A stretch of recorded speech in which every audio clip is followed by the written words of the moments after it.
Assalamualaikum warahmatullahi wabarakatuh. Baik Ibu, hari ini kita akan melakukan coaching pendampingan yang seperti biasa kita lakukan. Ada beberapa hal mungkin yang ingin disampaikan, tapi saya ingin tahu kondisi Ibu sekarang dalam keadaan sehat Ibu? Alhamdulillah sehat. Alhamdulillah, mudah-mudahan coronanya berangsur pergi ya Bu. Jadi Ibu, pada tahap coaching ini hari ini kita akan ada 3 tahap: awal, kemudian inti, kemudian ada penutup. Biasanya di penutup ini kita gunakan instrumen 4. Adapun hal-hal yang ingin dipertanyakan di sini, yang pertama mengenai proses apa yang sudah berjalan, kemudian apa yang menjadi rencana tindak lanjut pendampingan sebelumnya, kemudian capaian apa yang diperoleh selama 1 bulan terakhir. Kemudian Ibu, untuk inti, bagaimana pengalaman merintis komunitas praktis itu nanti dipertanyakan lagi. Kemudian apa capaiannya, apa tantangannya, dan apa saja hal yang menarik. Kemudian apa usaha yang sudah Ibu lakukan. Kemudian bagaimana tanggapan murid itu mengenai tadi respon-respon yang diberikan. Berikut, apakah Ibu mengalami kesulitan di dalam hal tersebut.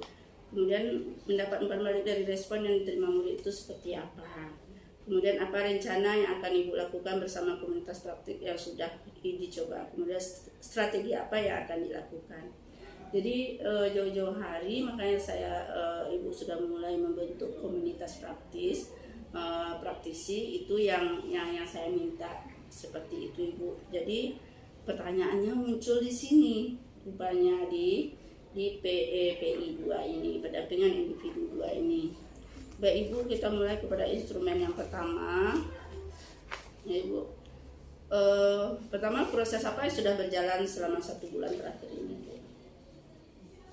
Proses yang sudah saya lakukan, yang pertama tentang budaya positif di sekolah yang sudah saya lakukan kepada siswa, yakni mempraktekkan segitiga restitusi.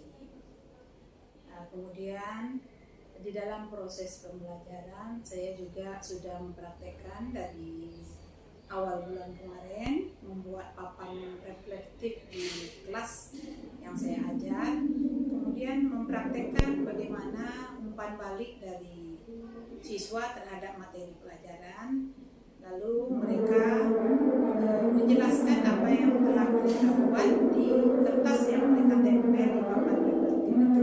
Kebetulan minggu kemarin saya arahkan mereka untuk membuat 2 pertanyaan dari materi yang akan kita ajarkan pada minggu ini. Tadi Bu berarti ada tiga yang Bu laksanakan di bulan ini. Yang pertama budaya positif di sekolah dengan praktek segitiga restitusi, kemudian praktek papan refleksi, kemudian praktek umpan balik ya Bu. Baik Ibu, kemudian apa yang menjadi rencana tindak lanjut pendampingan sebelumnya? Pendampingan sebelum. Rencana tindak lanjut dari ini, insya Allah tanggal 30 besok kita akan mensosialisasikan secara keseluruhan kepada guru-guru, dan kita akan mengadakan semacam workshop dan juga sosialisasi tentang guru penggerak, juga budaya positif di sekolah kami di SMP 2 kami.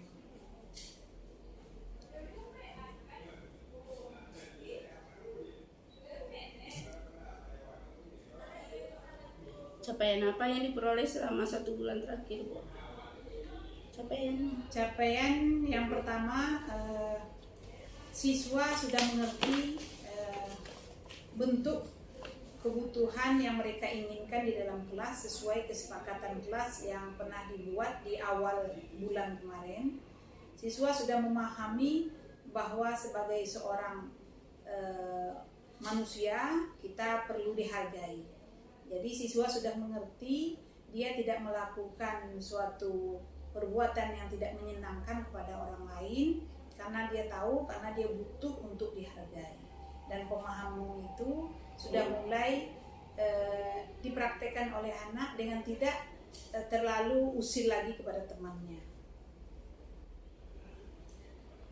Ibu, coba Ibu simpulkan dari yang pertama Ibu. mengenai proses apa yang sudah berjalan, kemudian apa yang menjadi rencana yang tindak lanjut Ibu, kemudian capaiannya.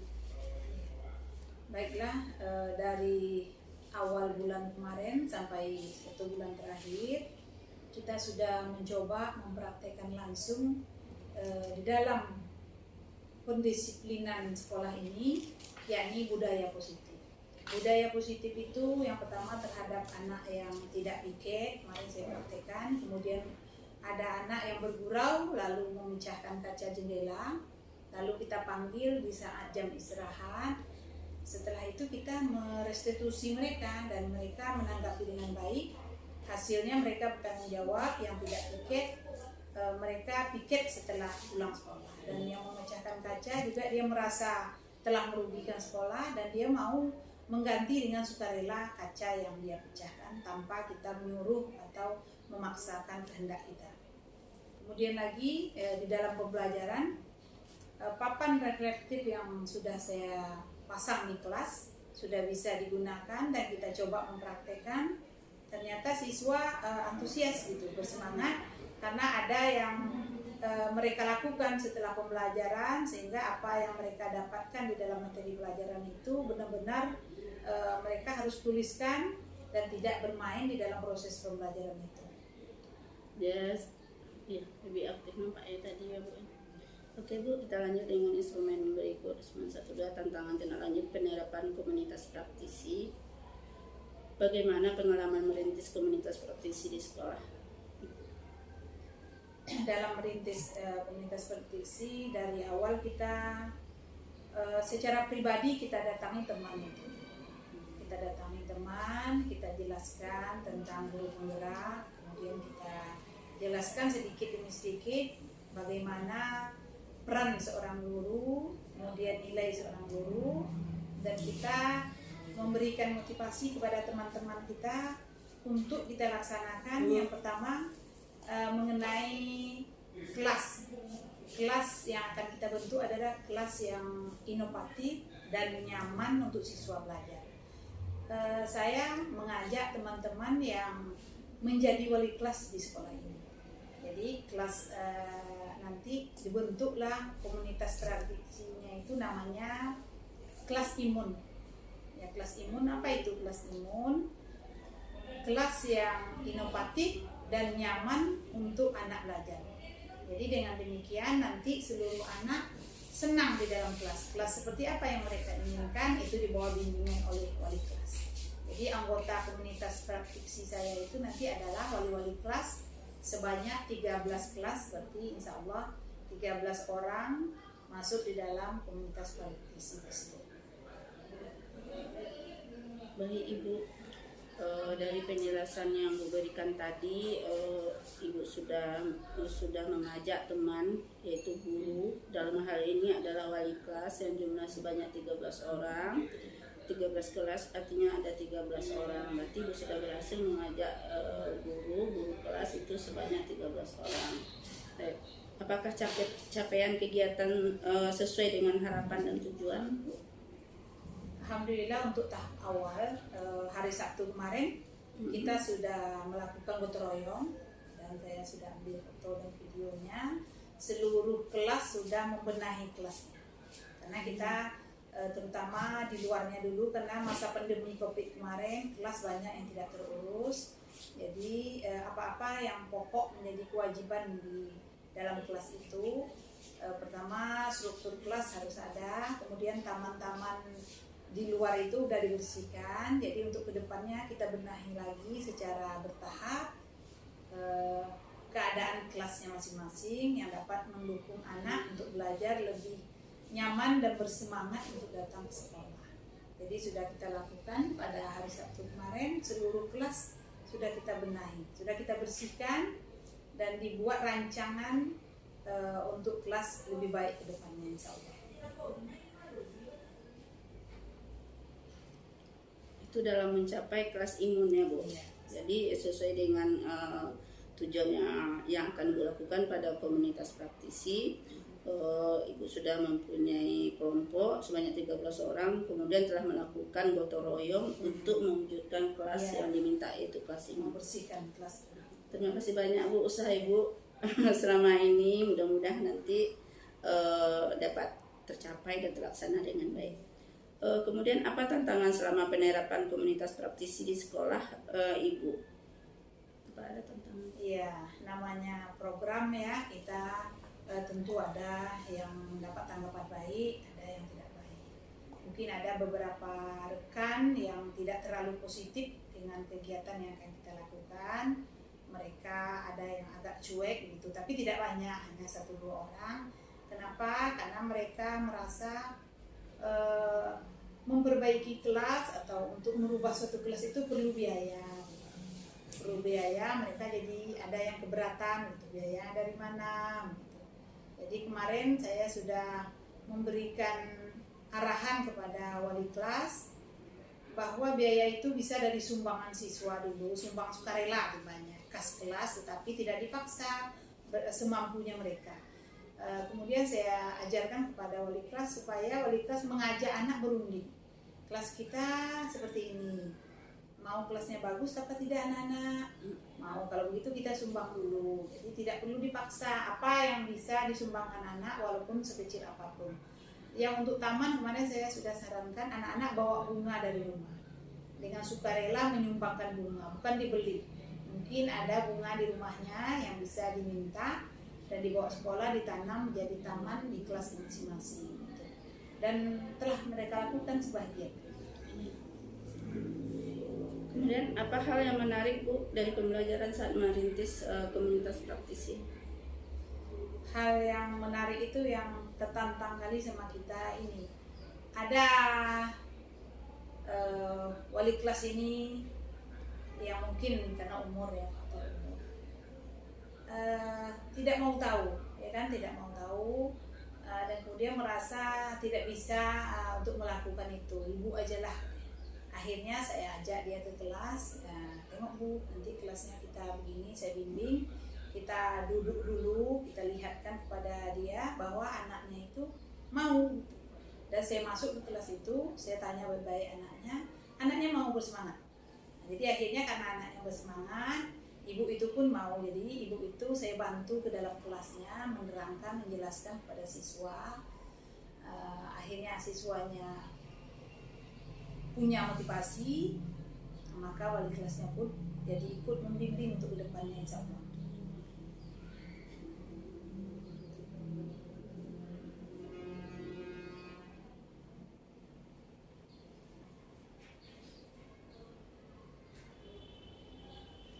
Suatu hal yang berat ya Bu. Ya, berat sekali. Tapi akhirnya Ibu berhasil dan itulah yang menjadi pengalaman Ibu yang menarik. Terima kasih Ibu. Berikut kita lanjut ke instrumen berikutnya ya Bu ya, mengenai proses penerapan disiplin positif. Apa saja usaha yang sudah Bapak Ibu lakukan untuk mengembangkan disiplin positif siswa di kelas? Usaha yang saya lakukan karena begini, disiplin positif ini adalah hal yang baru. Karena selama ini guru selalu menganggap disiplin itu adalah sanksi, adalah hukuman. Kenapa? Karena disiplin tanpa ada sanksi dan hukuman, siswa tidak akan ada efek jera untuk itu. Mereka akan mengulangi lagi dan mengulangi lagi. Jadi saya melihat hal yang seperti itu, saya berusaha mengambil atau memberikan pengertian kepada anak dari hati. Dari hati. Bagaimana dari hati itu? Sebelum memulai pelajaran di kelas yang saya masuk, saya menerangkan kepada anak apa kebutuhan mereka di dalam kehidupan ini. Jadi kita harus tahu 5 dasar kebutuhan manusia, yakni ingin dihargai, ya kan? Ingin berkuasa, ingin kasih sayang, ingin bertahan hidup, kemudian ingin menguasai seseorang, gitu, ada kekuasaan di dalam situ. Untuk siswa tentu di dalam pergaulannya dengan siswa yang lain, mereka ingin dihargai supaya tidak terjadi saling ejek contohnya.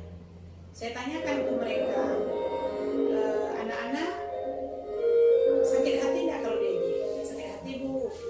Sakit hati tidak kalau diusiri teman, didorong mejanya, kemudian kalau berjalan ini suka selalu anak-anak apa namanya itu jerat kakinya lalu terjatuh. Memang bergurau tetapi tidak senang. Jadi saya terangkan, saya tanamkan ke dalam hati mereka bahwa sesuatu perbuatan yang tidak menyenangkan oleh orang lain kita tidak suka. Jadi jangan melakukan sesuatu yang tidak suka. Jadi itu 2 minggu saya terangkan itu sebelum mulai belajar, insya Allah kelas itu berkurang. Setiap ada anak yang usir, ada temannya yang menjawab, kau tidak ingat dibilang ibu, jadi anak sudah memahami sedikit demi sedikit.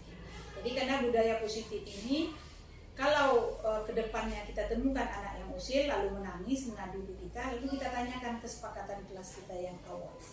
Kemarin bagaimana ibu bilang? Selalu saya tanyakan kalau ada yang ribut, bagaimana kita kalau gurunya ngomong kesepakatan kita bagaimana nak? Didengar ibu. Jadi pelan-pelan insya Allah kita akan lakukan di sekolah ini. Walaupun mungkin berat untuk pertama kalinya, insya Allah dengan bersama-sama teman kita berkolaborasi, mudah-mudahan tercapai budaya positif di sekolah kita. Jadi intinya memang kesepakatan ini dulu ya Bu ya. Ya. Baru kita melaksanakan budaya disiplin. Harus kita tanamkan dulu, tidak bisa kita langsung Kita kenapa harus bersepatu hitam? Nah itu kan anak-anak kok bilang saya mau sepatu hitam gitu. Kenapa? Karena kita kan keseragaman, keadilan. Nanti mereka yang kaya itu memakai yang bagus, bisa warna-warni kalau kita tidak disiplin. Berikut Ibu, bagaimana tanggapan murid ketika Ibu menerapkan disiplin positif? Pertama tentu ada murid yang tidak langsung bisa menerima, tetap berbuat sekali 2 kali kita jelaskan, mereka masih juga seperti itu.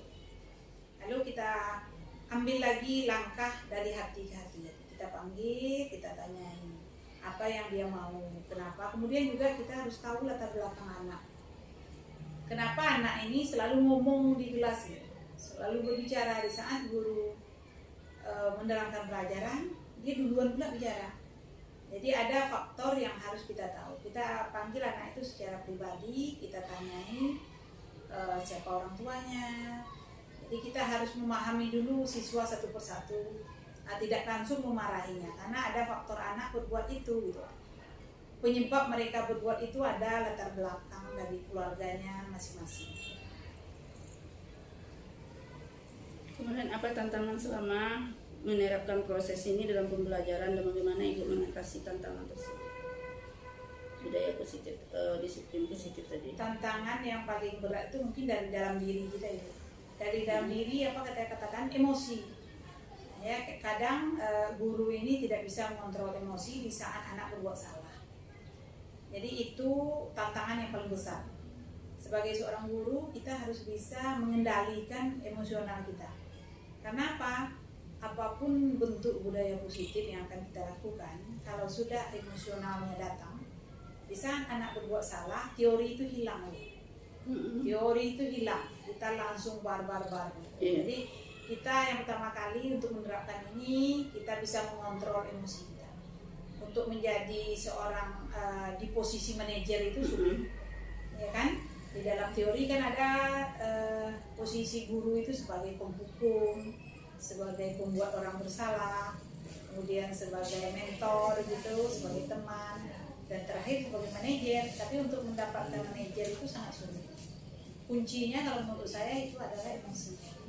Kalau kita sudah bisa mengontrol emosi kita sebagai guru, tidak langsung barbar, insya Allah kita lakukan. Jadi yang tantangan terbesar adalah emosional. Bagaimana relasi Ibu dengan siswa selama penerapan disiplin positif? Alhamdulillah di dalam acara restitusi kemarin kan kita udah cobakan, anaknya semakin baik dan semakin dekat dengan kita. Kenapa? Karena kita dengarkan curhatan mereka. Kenapa dia berbuat salah, kan kita tanya. Kenapa nak? Kok bisa begini? Kemarin dia tidak pikir, lalu saya tanya kenapa terlambat. Rupanya terlambat bangun. Kenapa terlambat bangun? Jadi kita tanya lagi. Ada apa di rumahnya kok bisa anaknya terlambat bangun? Rupanya orang tuanya udah pergi berjualan pagi, jadi tidak ada yang membangunkan. Jadi kita harus tahu dulu latar belakang anak. Mungkin kalau sekali 2 kali enggak, kita akan panggil orang tuanya untuk bisa saling membantu supaya kedepannya anak tidak terlambat lagi. Kemudian perubahan apa yang Ibu rasakan dalam hal berinteraksi dengan murid setelah menerapkan disiplin positif? Perubahan di dalam diri kita adalah kita merasa lebih memperhatikan anak, lebih prihatin dengan keadaan anak. Kenapa? Karena anak itu ternyata punya latar belakang yang sangat berbeda. Kita tidak bisa menilai anak itu sama. Jadi penerapan yang kita lakukan kepada anak juga harus melihat latar belakang anak, karakteristik anak juga kita lihat. Nah, jadi kita lebih bisa belajar dengan anak. Jadi keberpihakan kita kepada anak itu lebih belajar, namanya belajar dengan anak kita. Karena selama ini kita anggap anak itu bisa saja melakukan apa yang kita suruh. Ternyata tidak semua anak, karena anak punya latar belakang yang berbeda. Jadi saya akan berusaha lebih memahami anak. Sangat menyentuh ya Bu. Iya, karena ternyata Kan terasa rupanya anak-anak ini memang perlu peran kita di situ. ya, Karena anak ini punya beban. banyak beban. Bukan kita aja yang punya beban rupanya. Anak ini juga punya beban. Bahkan mungkin beban mental anak itu lebih besar dari kita. Sepertinya dia tak punya masalah, tak punya beban, tapi sebetulnya yang dihadapi itu lebih besar karena kita tidak memahami. Ya. Jadi makanya kita. Tapi dengan adanya ini, mudah-mudahan Dengan adanya disiplin positif ini, kita lebih ya bersama-sama lah untuk kita juga bisa mengendalikan diri kita. sangat menyentuh rupanya anak-anak. Apalagi Saya Bu, waktu pergi saya mengunjungi, setiap guru saya melaporkan Bu, anak ini tidak datang, anak ini tidak datang kan Bu. Pergilah saya jumpa orang tuanya, kebetulan jualan di dekat belok kan Villa Jaya itu kan Bu, mamanya jual itu minyak. Kenapa anaknya badannya kan gemuk, mamanya kecil. Jadi kalau anaknya dibangunkan pagi itu, kalau anaknya kecil, kalau saya kan Bu, anak saya telat bangun tuh bisa saya gendong anak saya bawa ke kamar mandi. Ibu tuh tak bisa melakukan seperti itu, jadi dia susah membangunkan anak. Sementara dia pagi-pagi itu orang yang banyak membeli minyak itu, yang minyak, karena ada yang berangkat kerja, ada yang mau ke sekolah, ada yang melakukan kegiatan. Jadi karena pagi itulah dia mengejar rezeki dia, ibunya di situ. Tetapi anaknya yang susah bangun karena badannya dia gemuk, jadi agak malas, karena dia sudah ditinggal dengan orang tuanya untuk mencari rezeki. Jadi kalau kita lihat kemana, sementara ibu ini juga harus mencukupi rezeki, dia harus menambah mencari rezeki ya, karena kurang dari suaminya tidak begitu kuat untuk mencari nafkah, kemudian dibantu oleh ibunya seperti itu. Jadi anak-anak ini kan badannya gemuk, kemudian dia malas, susah untuk bangun, baik orang tua atau bapaknya ditinggalkan saja anak ini sehingga dia tidak pergi ke sekolah. Jadi hal-hal seperti itu tuh banyak, apalagi masa pandemi ini susah untuk membangunkan anak. Kadang kalau kita sampai ke rumah itu anaknya masih tidur, orang tuanya udah tidak ada, otomatis dibangunkan. ya, ada orang tuanya berjualan, pergi aja nggak tahu anaknya. Kadang udah bangun malah tidur lagi anaknya. Padahal kita tahu anak itu juga butuh, dia juga butuh dikasih sarapan, bajunya juga disediakan. Kalau sebetulnya dalam usia, apalagi SD, dalam usia SD itu dia butuh. Walaupun anak kita sudah SMP, SMA, tapi dia sarapan, dia itu kan tanggung jawab kita, tanggung jawab orang tua menyediakan sarapan untuk anak, menyiapkan kebutuhan dia. Jadi ada banyak faktor yang dialami anak sehingga anak-anak ini mengalami krisis dalam disiplin. Apakah dia datang terlambat, kemudian bajunya yang tidak punya, karena kadang bajunya sedang di laundry. Nah, jadi seperti itu. Karena keadaan ekonomi yang membuat mereka. Jadi itu yang perlu kita lakukan. Jadi kita, kata Ibu, kita harus bisa mengendalikan emosi kita untuk mengatasi hal-hal. Karena untuk mendisiplin ini kan butuh proses, tidak semuanya cepat kok gitu. Ada banyak karakter, ada banyak masalah, ada banyak kendala yang harus diatasi. Baik itu dari rumah, baik dari rumah anak itu, kemudian dia di sekolah, kemudian datang di sekolah guru marah-marah, plonglah dia, siapa yang akan mengayomi saya? Seperti. Jadi itu yang sudah Ibu buat, mudah-mudahan ke depannya anak-anak kita akan lebih bersemangat, termotivasi dan berinisiatif. Seperti itu. Rupanya semakin kita mempelajari anak itu, kita akan semakin, hati kita ini akan semakin tersentuh. Memang hati kita yang dipanggil. Makanya Bu, saya biarlah saya pergi mengunjungi murid itu banyak loh manfaatnya. Dekat kita dengan anak, atau kita berdiskusi, kita dekat dengan anak. Anak senang, materi pelajaran dapat. Pokoknya seperti itu. Apakah Ibu telah menyelesaikan tugas untuk lokakarya 3? Tugas tadi. Tugas tadi. Iya. Iya. Iya. Apakah Ibu mengalami kesulitan dalam menyelesaikan tugas? Ya, permasalahannya harus menjelaskan lagi dengan baik, dan kita harus punya strategi kepada teman, kepada siswa, supaya tugas yang kita minta mereka pahami. Kita harus dapat menjelaskan dengan baik, kemudian melakukan pendekatan secara pribadi.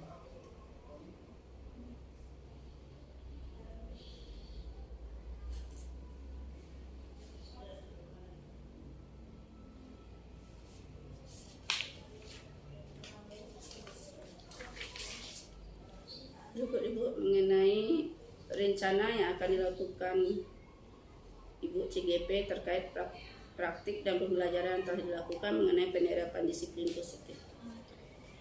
Mendapat umpan balik dari respon yang diterima murid, apa perbaikan yang akan dilakukan mengenai praktik penerapan disiplin positif yang sudah Ibu lakukan? Ya, perubahan ke depan, karena kita sudah melakukan segitiga restitusi kemarin, ke depan penerapan disiplin kita insya Allah kita lakukan dengan secara restitusi. Walaupun mungkin belum maksimal, tetapi kita berusaha sedikit demi sedikit atau perlahan dalam memproses anak, tidak langsung membuat anak menjadi orang yang terhukum, kemudian tidak langsung membuat anak menjadi tertekan. Kita akan bentuk anak supaya bisa menjadi orang yang bertanggung jawab walaupun mereka sudah melakukan kesalahan, supaya kedepannya mereka bisa menjadi pribadi yang kuat, pribadi bahwa kalau mereka berbuat salah konsekuensinya apa. Sebetulnya mengangkat harga diri dia kembali kan, Yeah. nilai-nilai dia, memulihkan dia. Kemudian apa rencana yang akan Ibu lakukan bersama komunitas praktisi yang sudah Ibu coba rintis bulan depan? Kedepannya seluruh kelas kita akan adakan sudut literasi. Setelah kelas dibenahi dan dibersihkan,